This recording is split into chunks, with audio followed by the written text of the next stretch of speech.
Wait, where's Carolyn? Ed, where's Carolyn? I'm sorry, Beth. I'm running a little late. I tried in between services Again? to run and get some things because, it's been 6 weeks now and I'm still here. They haven't gotten rid of me yet. And, what is all this stuff? Well, I am just trying to get myself all packed in, Oh, okay. Well, but wait, what's this? What's what? What are you wearing? Oh, that's my Sunday clothes. Oh, no. No, we don't wear robes here at the garden. Oh, of course you do. No, we know the minister wears a robe. It shows that she's putting on God and taking off her own individuality. No, I don't think so. We just try to be really comfortable here. Oh. Yeah. Well, all right, I just need to wear it today, though, because I have jeans on. Oh. Carolyn, let's see, that's perfect. Look, and you've got a Colts shirt on? That's perfect. Yeah. See, the whole point is we want you to be comfortable here. We want you to come as you are. And if you're comfortable, you're more likely to just enjoy your time here and with friends. This is church. You're not supposed to be comfortable. It is at this church. You're supposed to be comfortable. Well, what did you bring with you? Let me tell you, one of the reasons why I decided to wear jeans was I was thinking, the garden, we could get to work as soon as service was over today and get our gardening. I figure we could start with those big red flowers, just rip them all out of there. Oh, no, and then maybe you can work on the lawn, and then, you can work on the lawn. Carolyn. Yeah, I got it all worked out. No, our garden is not here. Our food pantry, we have a food pantry garden, but it's down the street near the food pantry. And so we're just about done with our growing season, but these things will really come in handy in the spring. So those I need to just put back in my car. Yeah. All right, but this I need. Here's my lunchbox. Well, we're going out to my lunch bongos, I'm joining the band, yeah! For Christmas. Oh, Carolyn, I don't know what we're going to do with all this anyone. Stuff. Yes, and then, of course, here's my book of world religions, because I need that here. I don't know. And then here's the Bible Atlas. So if you could find me a bookshelf, and then here we go. Oh, no, you don't understand. My degrees. Can you go find me a nail and a hammer? No, you don't understand. We don't have any of our own space here. No bookshelves. No CTS. This McCormick. Okay. Carolyn, this is not our space. We're just gifted this space from the family and the staff of Beef and Boards. They just allow us to use this space. And then what we do is everything that we use here, we bring in the morning, and then we take it when we leave. In fact, we have a group of volunteers who stay after this service and help the staff get the tables ready for the matinee so the folks can come in for the matinee show. Matinee. That's why you say, on time, Carolyn, we have to be on time. Yeah, that's why we need to be on time. Well, yeah. So, all right, I don't know what to do with all this stuff. I might be able to live without this, but there is one thing that's kind of important to me. Okay. I would like to... bread? Yeah. Is that like for a sandwich? Or? No. Oh, you got a bottle of wine in there? Well, kind of. That's communion. Oh. And so where I came from, every week we shared in communion. Mm-hmm. We would gather around the table. We would recognize God's love as bigger than our limitations. Mm-hmm. And we'd share in Holy Communion every week. So I'm thinking we'll work it in. I know we're on a time thing. We are, but we kind of do that every week. We sit at tables together, and we have bagels and donuts and juice and coffee, and it gives us an opportunity to commune with God and commune with each other at the same time. It does look like communion to me. It does. Looks like people enjoying one another and it helps us know that God is present. And reconnecting. Exactly. And then whatever we have here, we know that we take this experience out into the world with us. I really like that kind of communion. It works. See, it's we've got everything here that you need. It's just it looks a little different than you're used to. It does. There's something else. Is it okay to have this? Ah, yes. If you can help us find light in the darkened world, that is perfect. That is great with us. All right. All right, well, I'm going to go get some coffee and let you finish your message. Okay. Oh, wait. Here. Awesome, thanks.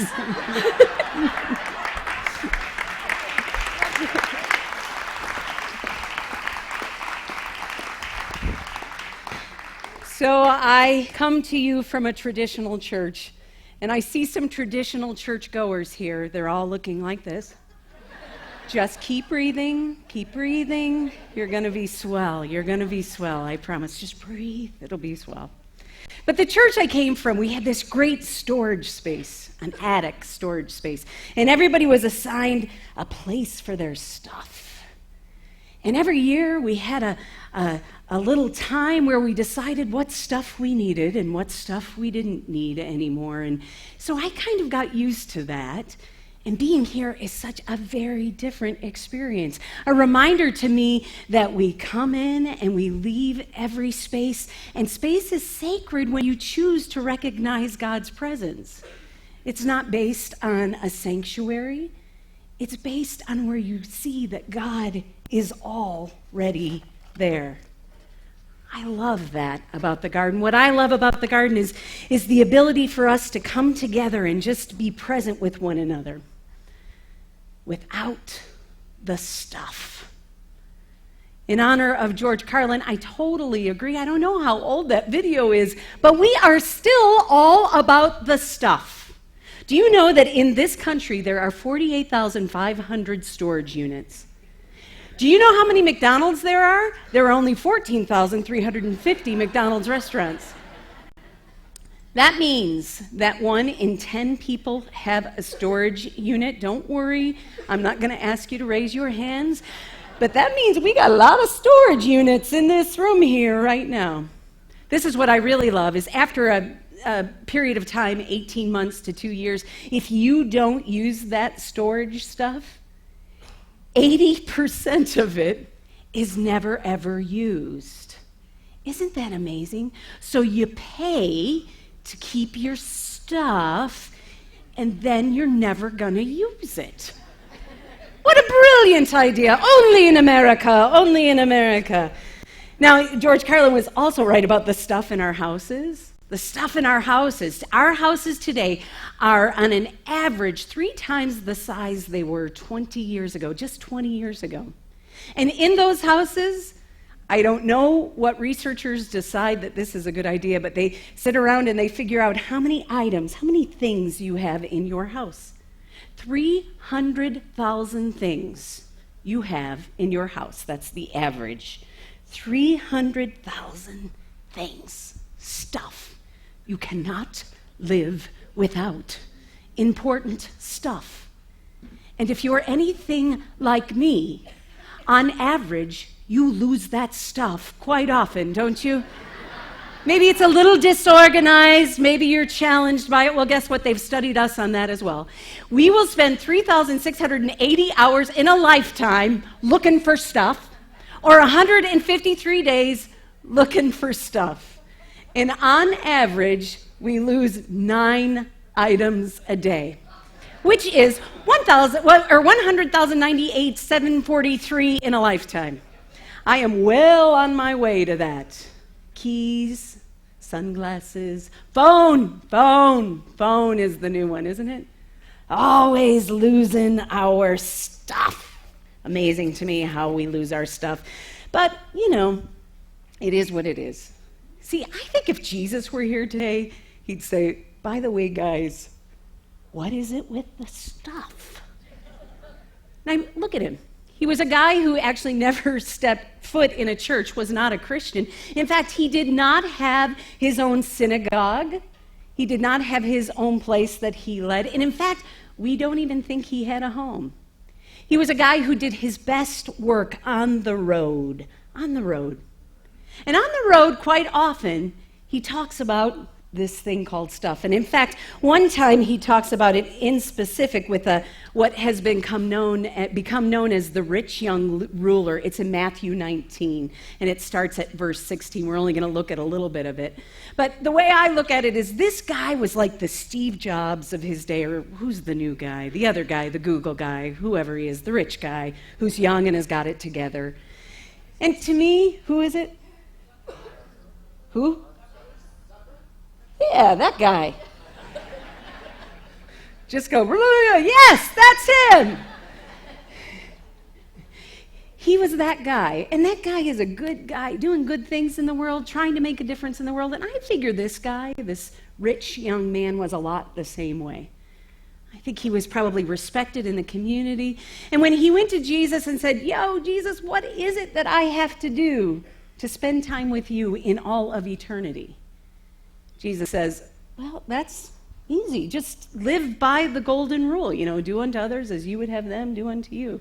He goes, yeah, I get that. I do that already, Jesus. And then Jesus looks at him again, and I think probably in that Jesus way sees something that perhaps the others didn't see. And he said, oh, yeah? Well, I'll tell you what you need to do. You need to go sell all of your possessions. The guy does what any of us would do. Freaks out and runs away. Then the disciples say, whoa, Jesus, what's going on here? And Jesus says this, do you have any idea how difficult it is for the rich to enter God's kingdom? Let me tell you, it is easier to gallop a camel through a needle's eye than for the rich to enter God's kingdom. Now I have to tell you, as a little kid, I was always so puzzled. Camel, needle. And I always was really puzzled by this. But some historians tell us that in Jesus' day, most cities were surrounded by a wall.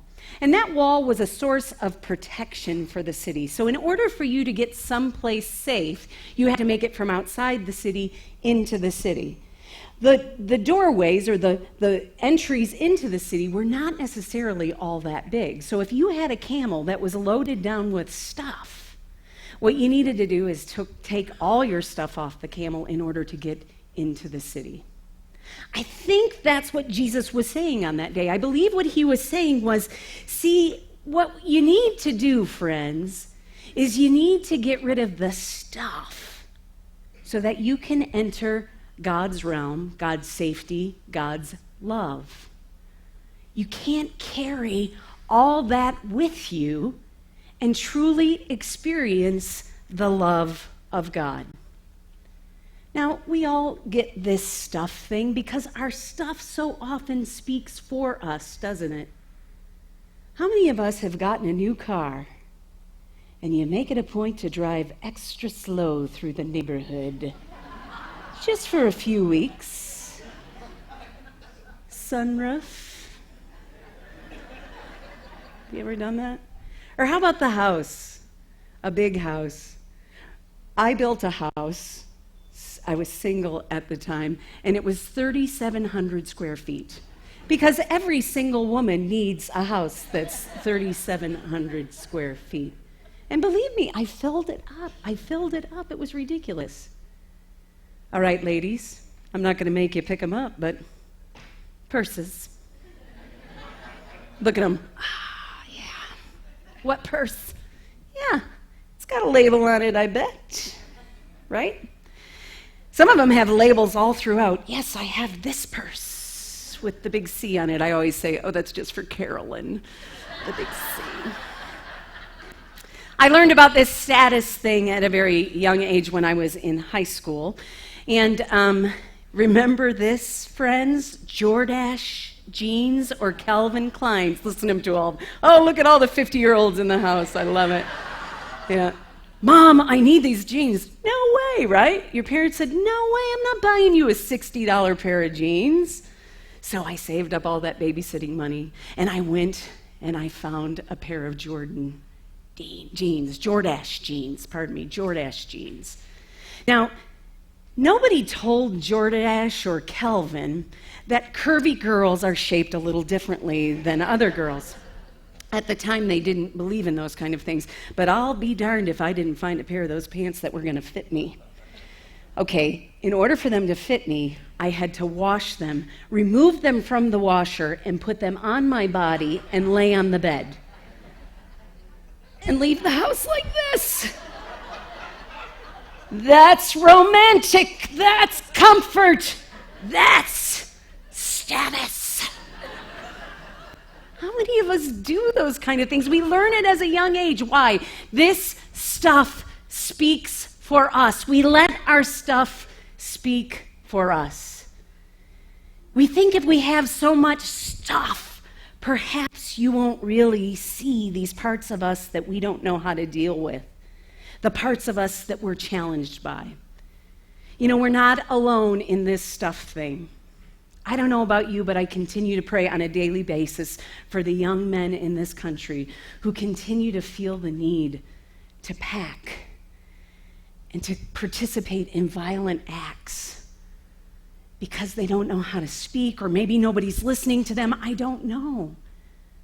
But in Oregon, and then the weeks that have, or the events that have followed, time and time again, our young men are screaming out at us in a violent act because they don't think they're enough. They don't think they're loved. And I pray every day, my friends, I pray every day for the victims, but I also pray for the perpetrators because they are young men who live in this country. It's important for us to recognize underneath guns, underneath all of that, there's the belief that I am not enough. And you know, they're not alone. So many of us participate in that kind of activity on a regular basis. If you are a control freak or a perfectionist, you are that way probably for some reason. You're probably that way because you're afraid of what's going to happen if you're not in control. Guess what? Control is an illusion. Then there are those of us who live this life totally out of control. Some of us eat and eat and eat and somehow think that that's going to make us feel better. Or we drink and drink and drink and we think, yes, that's going to cover it up. Or we do drugs or whatever it may be. We workaholics, whatever it may be. We do that because we don't think we're enough. All these physical possessions will never, ever fill that hole. In our text today, Jesus is encouraging us to find the proper way to fill the hole. Get rid of the stuff and just stand in front of God and say, I'm scared. I'm vulnerable. I'm overwhelmed. I need you. See, when we put down our stuff and we raise our heads and we look around at other people who have put down their stuff, we realize we're all in this together. And the one thing we have, no matter what, is the unconditional love of God. And if you forget that, look at me and I'll remind you when I've put my stuff down that you're loved. You're loved by God unconditionally. I love in Eugene Peterson's how it's put in 1 Timothy verses 6 through 8. He says, a devout life does bring wealth, but it's the rich simplicity of being yourself before God. Friends, since we entered the world penniless, we're going to leave it penniless. If we have bread on the table and shoes on our feet, that is enough.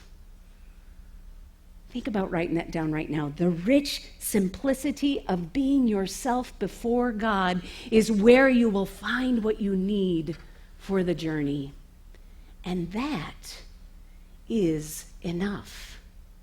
For it's there that we will find that our hearts can be filled to overflowing with the love of God. And that is enough. It's there that we'll find the desire to make a difference for the poor and for those who are in need and for our brothers and sisters who are so overwhelmed by life. That's where we'll find enough. God made you.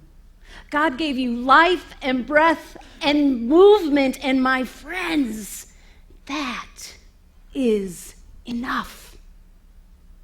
Now, go unpack your stuff. You're enough. Amen.